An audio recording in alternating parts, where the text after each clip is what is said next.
Karya pastoral gereja di bidang kesaksian.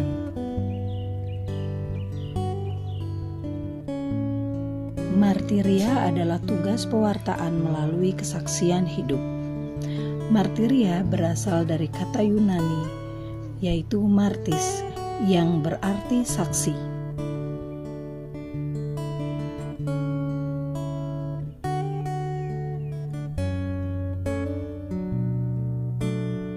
Dalam konteks kekristenan, martiria mengacu pada panggilan gereja dan individu sebagai seorang Kristen.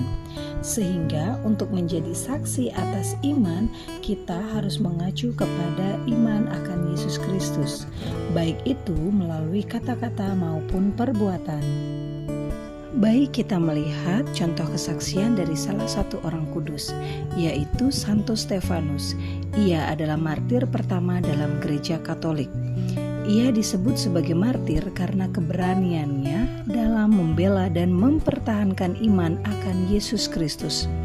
Ia berani menanggung segala resiko terhadap imannya dan rela berkorban hingga wafat.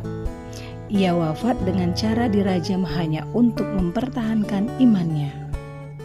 Sebagai seorang remaja dalam dunia modern ini, mungkin kita tidak harus melakukan pengorbanan seperti Santo Stefanus, tetapi ada beberapa hal yang bisa kita lakukan di dalam hidup kita sebagai wujud kesaksian.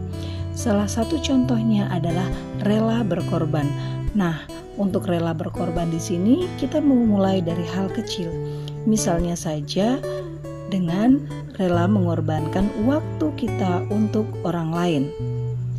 Berikutnya, kita rela untuk menolong satu sama lain. Sehingga kehidupan kita akan semakin damai dengan merasakan tolong-menolong.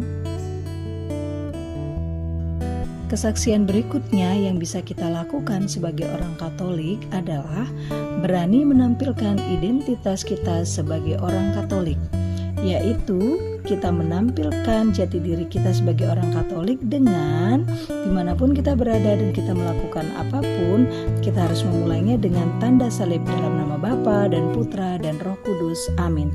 Dengan identitas seperti itu, orang akan tahu bahwa kita adalah orang Katolik. Maka dari itu, marilah kita menjadi laskar-laskar Kristus. Marilah kita bersaksi di tengah kehidupan kita, baik dalam masyarakat, sekolah, maupun gereja. Kita menjadikan diri kita sebagai kitab suci yang hidup melalui perkataan, perbuatan kita, tindakan kita, semuanya harus mencerminkan ajaran dan nilai-nilai Kristiani, selalu berpegang kepada Yesus sebagai sumber dan dasar iman kita sebagai orang Katolik. Terima kasih dan sampai jumpa.